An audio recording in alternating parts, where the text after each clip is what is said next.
Jesús, el nacimiento que cambió la historia y el silencio que casi lo detuvo. ¿Qué harías si descubres que la persona con la que estás comprometido está embarazada y tú sabes que no es tuyo? Piénsalo un momento. No es una escena moderna. No es un drama de televisión. Es el comienzo del nacimiento de Jesús según el Evangelio, según Mateo. Muchas veces imaginamos el nacimiento de Jesús como una escena tierna, casi decorativa, luces suaves, música de fondo, todo armonioso. Pero Mateo no empieza con paz. Empieza con tensión, con sospecha, con una crisis matrimonial. Y aquí surge la gran pregunta. ¿Por qué el nacimiento del Salvador comienza con un aparente escándalo? Si Dios iba a enviar a su Hijo al mundo, ¿por qué no preparó un escenario perfecto? ¿Por qué permitir que María quedara embarazada antes de vivir con José? ¿Y por qué el relato se enfoca más en José que en María? Hoy vamos a descubrir algo que cambia completamente la forma en que vemos la Navidad. El nacimiento de Jesús no comienza con celebración, comienza con una decisión silenciosa que pudo haberlo cambiado todo. Mateo escribe principalmente para un público judío. Por eso inicia su evangelio conectando a Jesús con Abraham y con David. Está diciendo, este es el Mesías prometido. Pero cuando llega el momento de narrar el nacimiento, no centra la historia en María como lo hace Lucas. La centra en José, un hombre justo, un hombre herido, un hombre enfrentando una situación que no entiende. Y aquí está el punto que casi nadie resalta. El nacimiento de Jesús estuvo a punto de desarrollarse en medio del rechazo, porque José tenía el derecho legal de abandonar a María. Entonces la pregunta es inevitable. ¿Depende el plan de Dios, en ciertos momentos, de la obediencia de alguien que no entiende lo que está pasando? Quédate hasta el final, porque la respuesta a esa pregunta no solo explica el nacimiento de Jesús, también puede explicar lo que está pasando hoy en tu vida. El texto dice algo sencillo, pero explosivo. Estando desposada María con José, antes de que vivieran juntos, se halló que había concebido por obra del Espíritu Santo. Detente ahí. Antes de vivir juntos. Antes de consumar el matrimonio. Antes de comenzar oficialmente su vida como esposos. María está embarazada. Ahora, para entender la gravedad de esto, necesitamos comprender algo cultural. En el mundo judío del primer siglo, el desposorio no era como nuestro noviazgo. Era un compromiso legal. Romperlo requería divorcio formal. Socialmente ya eran considerados marido y mujer. José no está frente a un simple malentendido. Está frente a lo que, desde su perspectiva humana, parece una traición. Y aquí aparece una palabra clave. José, su esposo, como era justo. La palabra justo en el contexto bíblico no significa simplemente alguien que cumple reglas. Significa alguien que vive alineado con la voluntad de Dios. Pero aquí surge una tensión tremenda. Si José es justo, ¿debe denunciarla? ¿Debe exponerla públicamente? ¿Debe proteger su reputación? La ley permitía acusación pública. Y aunque en esa época la aplicación extrema ya no era común, la humillación social era devastadora. Imagina la escena. Los vecinos hablando. Las miradas. Los rumores.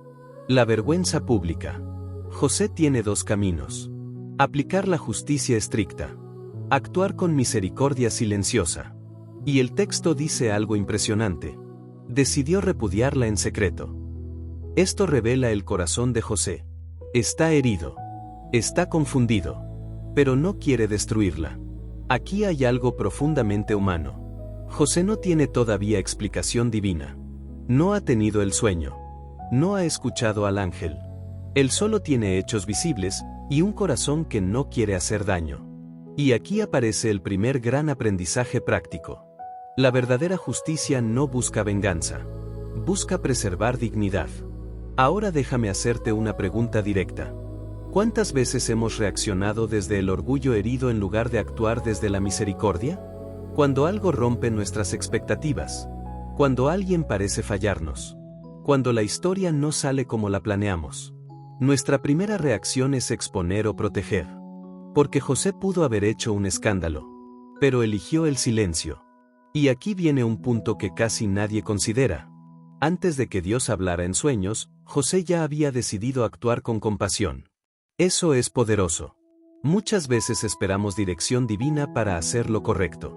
Pero José, incluso en su confusión, inclinó su corazón hacia la misericordia.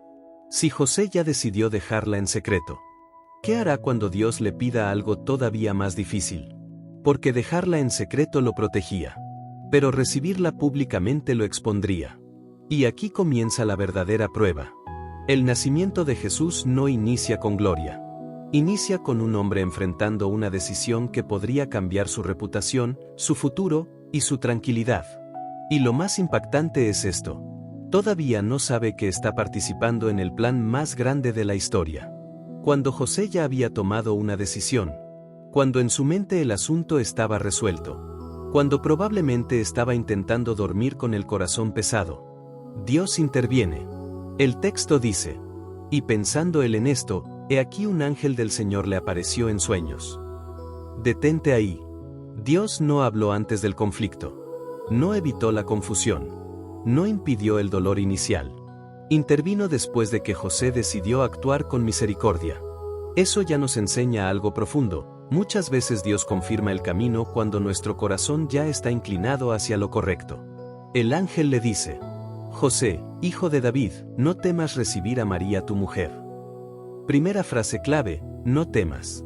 Porque el problema real no era solo el embarazo. Era el miedo. Miedo al que dirán. Miedo a perder reputación.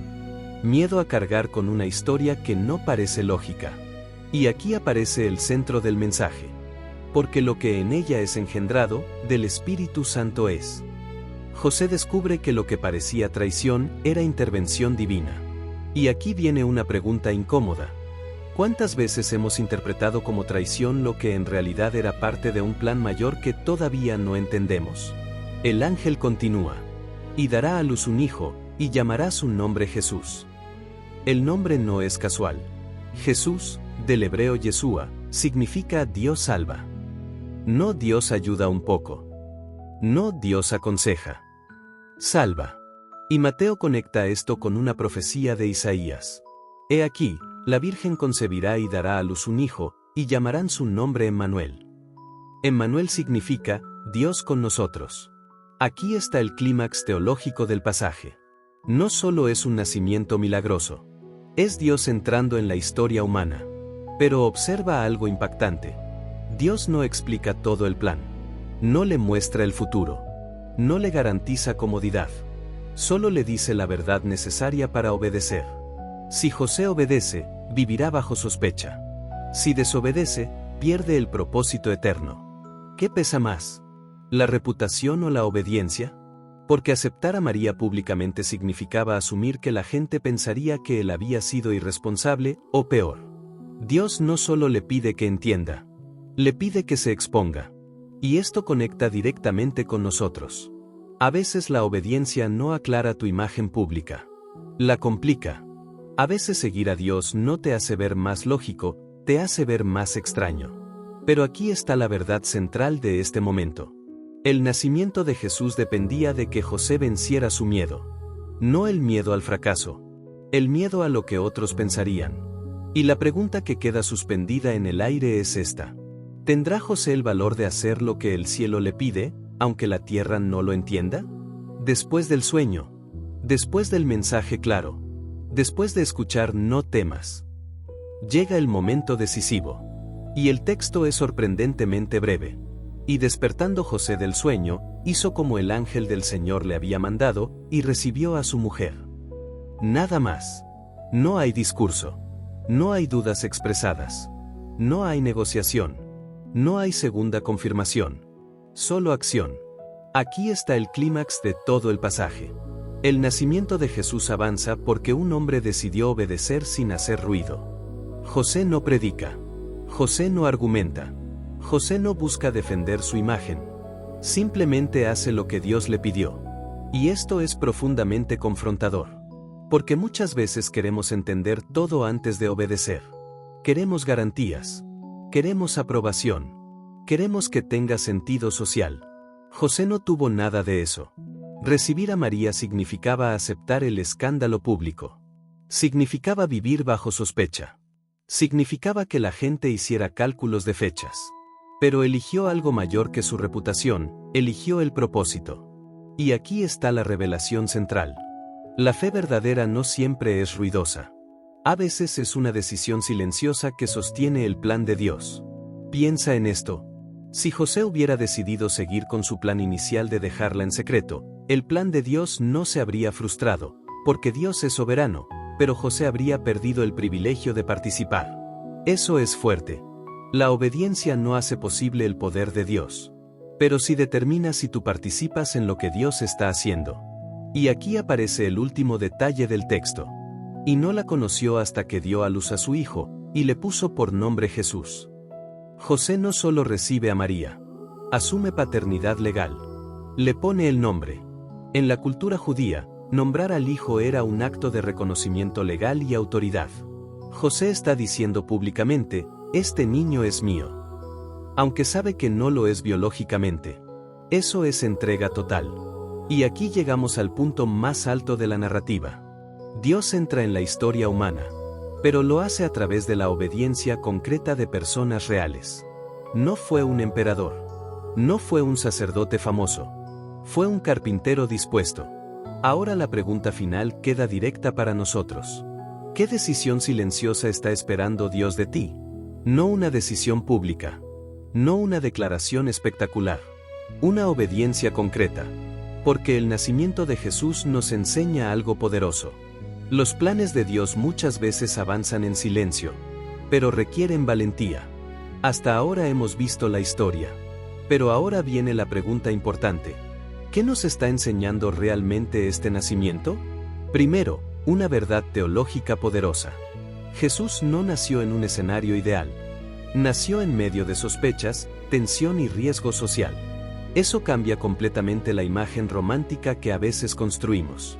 El nacimiento narrado en el Evangelio según Mateo no está envuelto en luces suaves, está envuelto en decisiones difíciles.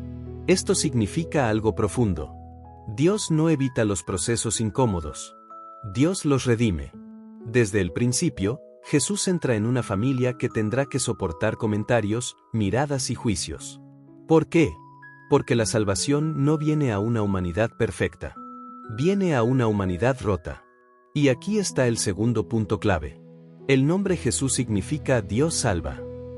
Pero Mateo añade la dimensión profética citando a Isaías, Emmanuel, Dios con nosotros. No solo es un Salvador distante. Es Dios que entra en el problema. Eso cambia todo. Muchos creen en un Dios que observa desde lejos. Pero el nacimiento de Jesús revela un Dios que se involucra. Un Dios que entra en la vergüenza humana. En el miedo humano. En la incertidumbre humana. Ahora llevémoslo a lo práctico. ¿Cuántas veces hemos pensado que Dios no está cuando las cosas se complican? Cuando el plan se rompe. Cuando la relación entra en crisis.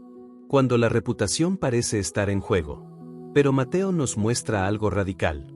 Dios estaba más presente que nunca, precisamente en el momento más confuso. Y aquí está la aplicación directa.